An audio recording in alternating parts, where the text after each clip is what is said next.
இயேசு ஜீவிக்கிறார். சுவிசேஷ ஊழியம் வழங்கும் ஜீவ வார்த்தைகள். கிறிஸ்துவில் பிரியமானவர்களே, ஆண்டவராகிய இயேசு கிறிஸ்து நாமத்தில் உங்களை யாவரையும் அன்போடு வாழ்த்து வரவேற்கிறோம். இயேசு ஜீவிக்கிறார் ஒளித்தின் சார்பாக ஜீவ வார்த்தைகள் நிகழ்ச்சிக்கு வந்தவர்களை கர்த்தர் ஆசீர்வதிப்பாராக. ஒவ்வொரு வாரமும் இதே நேரத்தில் இந்த வார்த்தைகளை கேளுங்கள், அனைவரை கேட்க செய்யுங்கள். ஊழியர்களை பயன்படுத்த விரும்பினாலும் எங்களுடைய வெளியீடுகள் தேவையானாலும் எங்களோட தொடர்புகள் நாம் ஒருமித்து கர்த்தர் நாமத்தை உயர்த்துவோமாக. இந்த நாட்களிலும் சிலுவை தியானத்தினுடைய அனுபவங்களுக்கு நேராக நாம் கடந்து வந்து கொண்டிருக்கிறோம். கர்த்தர் நமக்கு கொடுக்கிற ஒவ்வொரு அனுபவங்களை நாம் நோக்கி பார்க்கும்போது அவர் எவ்வளவாய் நம்மிலே கரிசனை உள்ள ஒரு தேவனாக இருக்கிறார் என்பதை நாம் அறிந்து கொள்ள முடியும். இந்த வருஷத்திலும் இந்த 40 நாள் உபவாச நாட்கள், சிலுவை தியான நாட்கள், உயிர்த்தெழுந்த பண்டிகை நாட்கள் விதமாக கொண்டாடும்படியான பாக்கியம் எத்தனையோ பேருக்கு கிடைக்காமல் போன போதிலும் கர்த்தர் இலவசமாக ஈவாய் கிருபையாய் நமக்கு தந்திருக்கிறபடினால் தேவனுக்கு நாம் நன்றி சொல்வோம். இன்றைக்கும் வருகிற சிலுவை தியான நாட்களை குறித்ததான ஒரு வார்த்தை தான் உங்களோடு கூட பகிர்ந்து கொள்ளும்படி ஆவியானவர் விரும்புகிறதை என் நாவிலே நான் உணர்கிறேன். கர்த்தர் நாளில் அதற்காக நமக்கு தருகிற வசனம் லூக்கா சுவிசேஷம் 19ஆம் அதிகாரம் 4ஆம் வசனம். சகியு இயேசு போகும் வழியில் முன்னாக ஓடி அவரை பார்க்கும்படி ஒரு காட்டத்தி மரத்தில் ஏறினான். சகியு ஆயக்காரருக்கு தலைவன், இயேசுவை பார்க்கும்படி விரும்பின ஒரு மனிதன். அவரை பார்ப்பதற்காக மரத்தில் ஏறி இருப்பதையும் பார்ப்பதையும், இயேசு வந்து அவனோடு பேசுவதையும், வீட்டுக்கு அழைத்து செல்வதையும் இந்த சரித்திர சம்பவத்தில் நாம் வாசிக்கிறோம். இன்றைக்கி சிலுவை தியான வார்த்தைக்கு நேராக, வசனங்களுக்கு நேராக கர்த்தர் இதிலிருந்து ஒரு சில அனுபவங்களை நமக்கு கற்றுக் கொடுக்க போகிறார். அவனுக்குள்ளே ஆனபடினாலே ஜனக்கூட்டத்தில் அவனை பார்க்கக்கூடாதபடி இயேசுவை எப்படியாயிலும் பார்க்க வேண்டும் என்கிற ஒரு தாகத்தோடு அவர் வருகிற வழியில் இருக்கிற ஒரு காட்டுத்தி மரத்தில் ஏறிக்கொண்டான். அப்படியானால் அந்த மரத்தில் ஏறி மேலே உயரத்தில் இருக்கும்போது கீழே வருகிற இயேசுவை பார்க்க முடியும் என்கிற ஒரு சிந்தையோடு அவன் செயல்படுவதை பார்க்கிறோம். அதாவது மரத்தில் ஏறினவன் இயேசுநாதரை பார்க்கிறான். அவன் மரத்தில் ஏறினபடியால் இயேசுவை காணக்கூடிய, தரிசிக்கக்கூடிய ஒரு அனுபவத்தை அவன் பெற்றுக்கொள்ளுகிறான். இன்றைக்கி கர்த்தர் ஆவியானவர் என்ன சொல்லுகிறார்? யார் ஒருவன் சிலுவை மரத்தை சார்ந்து கொள்ளுகிறார்களோ, சிலுவையில் உயர்த்தப்பட்ட இயேசுவை காணும்படி சிலுவையின் அனுபவங்களை சார்ந்து கொள்கிறார்களோ, அவர்கள் வாழ்க்கையிலே இயேசுவை சந்திப்பார்கள், இயேசுவை அனுபவிப்பார்கள். அதை தான் நாம் சிந்திக்க போகிறோம். மரத்தில் ஏறினவன் அல்லது அந்த காட்டத்தி மரத்தை சார்ந்து கொண்டவன் இயேசுவை பார்க்க முடிந்தது. அதே போல சிலுவை மரத்தை சார்ந்து கொள்ளுகிற தேவனுடைய பிள்ளைகள், சிலுவை மரத்தின் அனுபவங்களை சார்ந்து கொள்ளுகிற கர்த்தருடைய பிள்ளைகள் யாரானாலும் ஆண்டவர் இயேசுவை தங்கள் வாழ்க்கையிலே ஆவிக்குரிய அனுபவத்திலே தரிசிக்கக்கூடிய ஒரு அனுபவத்தை அவர்கள் பெற்றுக்கொள்வார்கள் என்பது தான் இன்றைக்கு தேவன் நமக்கு கொடுக்கிற வார்த்தை. அதனிலிருந்து நம்ம சில அனுபவங்களை நாம் சிந்திக்க போகிறோம். மோசே இஸ்ரவேல் ஜனங்களை வழிநடத்தி கொண்டு வந்த நாட்களிலே ஜனங்கள் கர்த்தருக்கு விரோதமான காரியங்களை செயல்பட்ட போது கர்த்தர் கொள்ளிவாய் சர்ப்பத்தை அவர்களுக்குள்ளே அனுப்புகிறார். ஜனங்கள் எல்லாரும் முறையிடுகிறார்கள். அப்பொழுது கர்த்தர் மோசை பார்த்து சொல்லுகிறார், என்னாகமம் 21ஆம் அதிகாரம் 8ஆம் வசனம். கர்த்தர் மோசையை நோக்கி, நீ ஒரு கொள்ளிவாய் சர்ப்பத்தின் உருவத்தை செய்து அதை ஒரு கம்பத்தின் மேல் தூக்கி வை. கடிக்கப்பட்டவன் எவனோ அவன் அதை நோக்கி பார்த்தால் பிழைப்பான் என்றார். இந்த கொள்ளிவாய் சர்ப்பத்தினாலே கடிக்கப்பட்டவன் கம்பில் உயர்த்தப்பட்டிருக்கிற கொள்ளிவாய் சர்ப்பத்தினுடைய அந்த சிலை, அதை பார்க்கும்போது அவன் பிழைப்பான் என்று கர்த்தர் சொல்கிறார். ஆவிக்குரிய அனுபவத்தில் சிலுவையில் உயர்த்தப்பட்ட இயேசுவை யார் யார் நோக்கி பார்க்கிறார்களோ அவர்கள் எப்பேற்பட்ட பாவத்தில் இருந்தாலும், சாபத்தில் இருந்தாலும், நோயில் இருந்தாலும் அவர்களுக்கு ஒரு மீட்பு இருக்கிறது, அவர்களுக்கு ஒரு விடுதலை இருக்கிறது. அதுதான் தேவனுடைய வார்த்தையின் அனுபவங்களிலே நாம் காண்கிறோம். அதுதான் இந்த வசனத்திலே சொல்லப்பட்டிருக்கிறது. 1 கொரிந்தியர் 1ஆம் அதிகாரம் 18ஆம் வசனத்திலே நான் வாசிக்கும் போது, சிலுவை பற்றிய உபதேசம் கெட்டு போகிறவர்களுக்கு பைத்தியம், ரட்சிக்கப்படுகிற நமக்கோ அது தேவ பலன் என்று சொல்லப்பட்டிருக்கிறது. அந்த சிலுவை பற்றிய உபதேசம் அதுதான் கலாத்தியரில் பவுல் எழுதும்போது 6ஆம் அதிகாரம் 14ஆம் வசனத்திலே, இயேசு கிறிஸ்துவின் சிலுவை குறித்தே அல்லாமல் வேறொன்றையும் குறித்து நான் மேன்மை பாராட்டாதிருப்பேனாக என்று சொல்கிறான். அப்படியானால் சிலுவை குறித்து பேசுகிறவர்கள், சிலுவை குறித்து தியானிக்கிறவர்கள் இயேசுவின் ஆசீர்வாதத்தை பெற்றுக்கொள்வார்கள். இங்கே மரத்திலே ஏறினான், இயேசுவை பார்த்தான். சிலுவை மரத்தை யார் யார் சார்ந்து கொள்கிறார்களோ வாழ்க்கையில் ஆண்டவர் இயேசுவின் ஆசீர்வாதத்தை பெற்றுக்கொள்வார்கள். முதல் அனுபவம் வாசிக்கிறோம் 3ஆம் வசனத்தில், இயேசு எப்படிப்பட்டவரோ என்று அவரை பார்க்க வகை தேடினான் என்று சொல்லப்பட்டிருக்கிறது. இந்த சகேயு இந்த இயேசுவை குறித்து கேள்விப்படுகிறான்.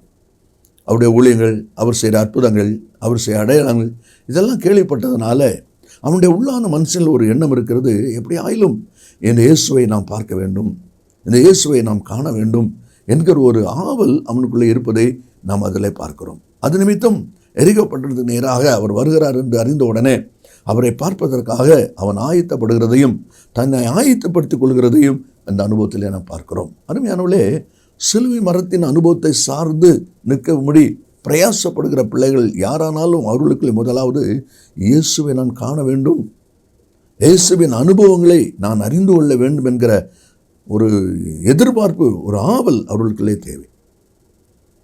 பண்டிகையிலே அநேகர் கலந்து கொள்ள வந்திருந்தார்கள். அதில் சில கிரேக்கர் இருந்தார்கள்.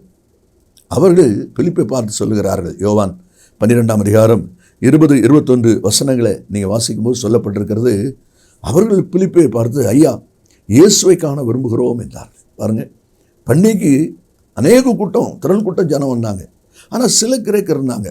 அந்த கிரேக்கருக்கு மட்டும் என்ன ஒரு ஆவல், என்ன ஒரு ஆர்வம் இருக்கிறது, நான் பண்டிகையில் இயேசுவை பார்க்க வேண்டும்.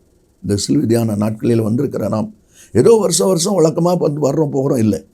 இன்றைக்கி ஒரு பிரத்யேகமான ஒரு அனுபவம் என்ன, இந்த சிலுவை தியான நாளிலே நான் இயேசுவை பார்க்க வேண்டும், இயேசுவை தரிசிக்க வேண்டும் என்று சொல்லி அந்த ஒரு எதிர்பார்ப்பு, ஒரு ஆவலோடு கூட இருப்பீர்களானால் நிச்சயமாகவே கர்த்தருடைய ஆசீர்வாதம் உங்களுக்கு உண்டாகும். ஏன் இந்த சகைக்கு இவ்வளோ பெரிய ஒரு ஆர்வம் ஏற்பட்டது, இயேசுவை பார்க்கணுங்கிற ஒரு ஆர்வம் ஏற்பட்டது என்று சொன்னால் அதில் கூட சில அனுபவங்களை நம்ம பார்க்குறோம். லூக்கா 15ஆம் அதிகாரம் 1வது வசனத்தை நம்ம வாசிக்கும் போது, சகல ஆயக்காரரும் பாவிகளும் ஆண்டவர் இயேசுனுடைய வசனத்தை கேட்கும்படி வந்து சேர்ந்தார்கள்.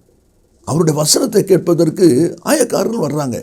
என்ன இது, ஆயக்காரர் நம்மளோடு சேர்ந்தவங்கெல்லாம் அவர் சொல்கிற வசனத்தை கேட்க போகிறாங்களே, அப்போ அது எல்லோ ஒரு விசேஷம் இருக்குத யோசிக்கிறான்.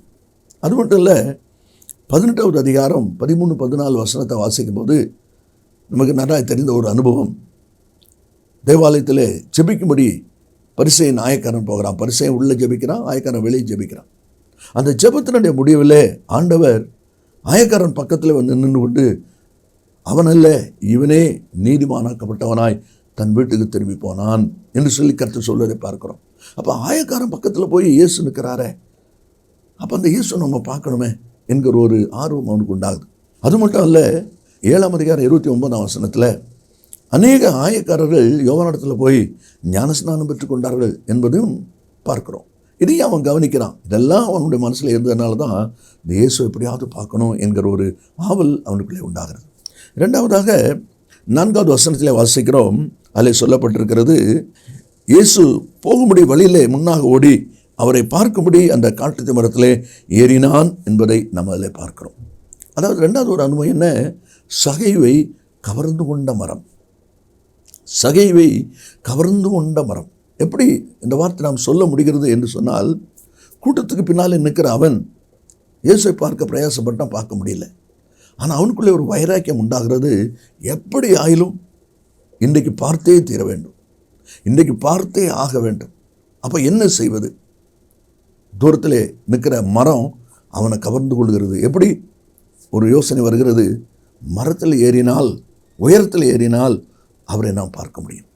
அருமையான கர்த்தருடைய பிள்ளைகளே, சிலுவை மரத்தினுடைய அனுபவங்கள், சிலுவை வசனத்தினுடைய அனுபவங்கள் நம்மை கவர்ந்து கொள்ளும் பொழுது, நம்மை இழுக்கும்போது மகத்துவத்தை நாம் காண முடியும். அதைத்தான் பார்க்குறோம். சகையு குள்ளனாக இருந்தும் கூட்டத்துக்கு பின்னால் நிற்கிறவனாக இருந்தாலும் அவனை அந்த மரம் கவர்ந்து இழுக்கிறது. தூரத்தில் நின்று அந்த சகையு மரத்தை நோக்கி ஓடி வருகிறான். அதான் நம்ம அதில் வாசிக்கிறோம். முன்னாக ஓடி அந்த மரத்தில் ஏறினான் என்று சொல்லி. அப்படியானால் அந்த மரம் அவனை கவர்ந்து கொண்டது என்பதை நாம் அதில் பார்க்கிறோம். அதாவது எப்படி ஆயிலும் காண வேண்டும் என்கிற பிரயாசத்தை, அவனுடைய பிரயாசத்தை கர்த்தர் அறிகிறார். இன்றைக்கும் நீங்களும் நானும் சிலுவை உயர்த்தப்பட்ட இயேசுவை பார்க்கும்படி, சிலுவையில் அவர் மொழிந்தருளின வசனங்களை தியானிக்கும்படி யார் யார் கருத்துடையவர்களாக இருக்கிறீர்களோ, அதில் கவனம் செலுத்துகிறவராக இருக்கிறீர்களோ, கர்த்தர் உங்களை காண்கிறார். அதைத்தான் நம்ம வாசிக்கிறோம். எபிரேயர் 6:10 என்ன வாசிக்கிறோம், அன்புள்ள பிரயாசங்களை மறந்து விடுவதற்கு தேவன் அநீதி உள்ளவர் அல்ல. கர்த்தர் நிமித்தம், சுவிசேஷத்தின் நிமித்தம், வார்த்தை நிமித்தம் நீங்கள் கர்த்தருக்காக எதை செய்கிறீர்களோ, அதாவது ஒரு கலசம் குடிக்க தண்ணி கொடுக்கிறவனும் அது பலனை அடையாமற் போவான்னு சொல்லியிருக்கேன். அதான் வாசிக்கிறோம். அன்புள்ள பிரயாசத்தை மறந்து விடுவதற்கு தேவன் அநீதி உள்ளவர் அல்ல. சகையோ எப்படியாயிலும் ஆண்டவரை பார்க்க வேண்டும் என்கிற ஒரு தீவிரமாய் ஓடுகிறதை நாம் பார்க்கிறோம். அதுதான் பவுல் 2 தீமோத்தேயு 2ஆம் அதிகாரம் 6ஆம் வசனத்திலே பிரயாசப்படுகிறவன் பலனில் முந்தி பங்கடைய வேண்டும் என்று சொல்லுகிறான். பார்த்தீங்களா? அப்போ எவ்வளோ பிரயாசப்பட்டு நம்ம செய்கிறோமோ அதற்கு ஏற்றபடி நமக்கு பலன் இருக்கிறது என்பதை அந்த வார்த்தை பார்க்கிறோம். 2 ராஜாக்கள் 6ஆம் அதிகாரம் 5ஆம் வசனத்தில் கோடரியை தவறவிட்ட மனிதன், ஐயோ என் ஆண்டவனே, அது இரவலாய் வாங்கப்பட்டது என்று கூவினான் என்று பார்க்கிறோம். கலறுகிறான் என்று சொல்லி பார்க்கிறோம். காரணம், அது இல்லாமல் அவன் திரும்பி போக முடியாது. அதே போல் அந்த ஆர்வமும் அந்த பிரயாசமும் உங்களுக்கு இருந்தால் கண்டிப்பாக கர்த்தருடைய ஆசீர்வாதத்தை நாம் பெற்றுக்கொள்வோம் என்பதில் சந்தேகமே இல்லை. 3வது ஒரு அனுபவத்தை நம்ம பார்க்குறோம். அந்த மரமானது இயேசு வருகிற வழியிலே நின்ற ஒரு மரம் என்பதை நாம் அதிலே பார்க்கிறோம். அப்படியானால் இன்றைக்கும் தேவனுடைய பிள்ளைகளாக நாம் கர்த்தருடைய ஆசீர்வாதத்தை பெற்றுக்கொள்வதற்கு அவர் நமக்கு நியமித்திருக்கிற பாதை, அவர் நமக்கு நியமித்திருக்கிற ஓட்டம், அதை தான் எபிரேயர் 12:1 நமக்கு வாசிக்கிறோம். நமக்கு நியமித்திருக்கிற ஓட்டத்திலே பொறுமையோடு ஓடக்கிடவோம். அவரவருக்கு என்ன பாதை கர்த்தர் நியமித்திருக்கிறாரோ, இயேசு வருகிற வழியில் நிற்கிற அந்த மரத்துக்கு நேராக அவன் ஓடுவது போல உங்களுக்கு நியமித்திருக்கிற பாதை வழியாக ஓட வேண்டும். அப்படி ஓடினா தான் 1 கொரிந்தியர் 9:24 பவுல் சொல்லுகிறார், பெற்றுக்கொள்ளத்தக்கதாக. அப்படிங்களா? இல்லை என்றால் நம்முடைய பிரயாசம் வீணாக போயிடும், நம்ம ஓடுகிற ஓட்டம் வீணாக போயிடும். அப்படி போயிடக்கூடாது. இந்த சிலுவை தியான நாட்களிலே சிலுவை சார்ந்து சிலுவையை நோக்கி நாம் ஓடுகிற ஓட்டம் ஓடுவோமானால் நிச்சயமாக நாம் ஜெயம் பெறுவோம் என்பதிலே அதில் சந்தேகமே இல்லை. யோபு புத்தகத்திலே 23ஆவது அதிகாரம் 3வது வசனத்திலே நாம் வாசிக்கும் போது அவர் சொல்லுகிறார், நான் அவரை எங்கே கண்டு சந்திக்கலாம் என்பதை அறிந்தால் நலமாயிருக்கும். பார்த்தீங்களா? நான் அவரை எங்கே கண்டு சந்திக்கலாம் என்பதை அறிந்தால் நலமாயிருக்கும். அதே போல் இந்த சிலுவையான நாட்களிலே இயேசுவை காண வேண்டும் என்கிற, இயேசுவின் ஆசீர்வாதத்தை பெற்றுக்கொள்ள வேண்டும் என்கிற அந்த தாகத்தோடு நீங்கள் கர்த்தரை நெருங்கி வருவீர்களானால் நீங்கள் நன்மையை சுதந்திரிப்பது நிச்சயமான அனுபவம், நிச்சயமான அனுபவம். கடைசியாக நம்ம வாசிக்கிறோம் 4வது ஒரு அனுபவம் என்று சொல்லப்பட்டிருக்கிறது. சகையு அவரை பார்க்கும்படி மரத்தில் ஏறினான் என்று சொல்லி பார்க்கிறோம். ஒருவேளை அவன் மரத்தில் ஏறுகிறான், உயர போனதுனாலே கீழே தரையிலே நடந்து வருகிற இயேசுவை அவன் பார்க்க முடிகிறது. அப்படியானால் அந்த சிலுவை, அந்த மரத்தை அவன் சார்ந்து கொண்டான். கடைசி அனுபவம் அதைத்தான் பார்க்கிறோம். கர்த்தருடைய பிள்ளைகள் நாம் யார் யார் சிலுவையின் மரத்தை, சிலுவையின் வார்த்தையை, சிலுவையில் அறையப்பட்ட இயேசுவை சார்ந்து கொள்கிறோமோ அவர்கள் ஒவ்வொருவரும் அந்த சிலுவையின் ஆசீர்வாதத்தை நம்முடைய வாழ்க்கையில் நாம் அனுபவிக்க முடியும். அதை தான் தேவனுடைய வார்த்தை சொல்வதை நாம் அதில் பார்க்கிறோம். யாத்திராகமம் 34ஆம் அதிகாரம் 4வது வசனத்தை நீங்கள் வாசிப்பீங்கன்னா, கர்த்தர் அவனை கண்மலைக்கு வா என்று சொல்லி கர்த்தர் மோசேக்கு அழைப்பு கொடுக்கிறார். அவன் என்ன செய்கிறான் பாருங்கள். அதில் சொல்லப்பட்டிருக்கிறது, 2 கற்பலகைகளோடு மோசே சீனாய் மலையில் ஏறினான். அதில் கர்த்தர் எழுதி கொடுக்கிறான். சீனாய் மலையில் ஏறினான். கர்த்தர் பேசுகிறதையும் அவனுக்கு கற்றுக் கொடுக்குற அனுபவத்தையும் நாம் அதில் பார்க்குறோம். 1 சாமுவேல் 14ஆம் அதிகாரம் 13வது வசனத்தை நீங்கள் வாசிப்பீங்கன்னா, பெலிஸ்தருக்கு விரோதமாக யுத்தம் செய்வதற்கு யோனத்தானும் அவனுடைய ஆயுததாரியும் மலையின் மேலே தவழ்ந்து ஏறினார்கள் என்று சொல்லி பார்க்கிறோம். கைகளினாலும் கால்களினாலும் தவழ்ந்து ஏறினார்கள். சிலுவை என்பது கடினமான பாதை, பிரயாசப்பட வேண்டிய பாதை. அப்படி தவழ்ந்து ஏறி அந்த நன்மையை அவன் பெற்றுக்கொண்டான் என்பதை தான் அந்த வசனத்திலே நாம் வாசிக்கிறோம். அப்படியானால் நீங்களும் நான் இன்றைக்கு எவ்விதமாக இருக்கிறோம். அதனால தான் பவுல் தன்னுடைய அனுபவத்தை பிலிப்பிற்கு நிருபம் எழுதும்போது 3ஆம் நிருபம் 12ஆம் வசனத்தில், நான் எதற்காக பிடிக்கப்பட்டேனோ அதை பிடித்து கொள்ளும்படி ஆசையாய் தொடர்கிறேன். நீங்களும் எதற்காக அழைக்கப்பட்டீர்களோ, எதற்காக தெரிந்து கொள்ளப்பட்டீர்களோ, இந்த சிலுவை தியான நாட்களிலே அதை பிடித்து கொள்ளும்படி, அதை பற்றி கொள்ளும்படி பிரயாசத்தோடு நீ ஓடிவிடலானா நீங்கள் ஜெயம் பெறுவது நிச்சயம். காரணம், அதை நமக்கு தருவதற்காகவே கர்த்தர் ஆயத்தமாயிருக்கிறார். அதனால் வாசிக்கிறோம். சகையு இயேசு போகிற வழியிலே முன்னாக ஓடி ஒரு காட்டுத்தி மரத்தில் ஏறினான். மரத்தை அவன் சார்ந்து கொண்டபடினால் இயேசுவை பார்த்தான். இன்றைக்கும் சிலுவை தியானத்தில் வந்திருக்கிற ஒவ்வொருவரும் யார் யார் இந்த சிலுவை மரத்தை பற்றி கொண்டவர்களாக, வசனத்தை பற்றி கொண்டவர்களாக இயேசுவை சார்ந்து கொண்டால் இருக்கீங்களோ, நீங்களும் அந்த ஆசீர்வாதத்தை பெற்றுக்கொள்ள முடியும். அந்த மரம் தூரத்தில் இந்த சகைவை கவர்ந்து கொண்டது என்று சொல்லி பார்க்கிறோம். இயேசு வருகிற வழியிலே நிற்கிற ஒரு மரம் என்று சொல்லி பார்க்கிறோம். அவன் மரத்தில் ஏறினான் என்றால் அந்த சிலுவை மரத்தை சார்ந்து கொள்கிற ஒரு அனுபவம். நீங்களும் அதை செய்வீர்களா?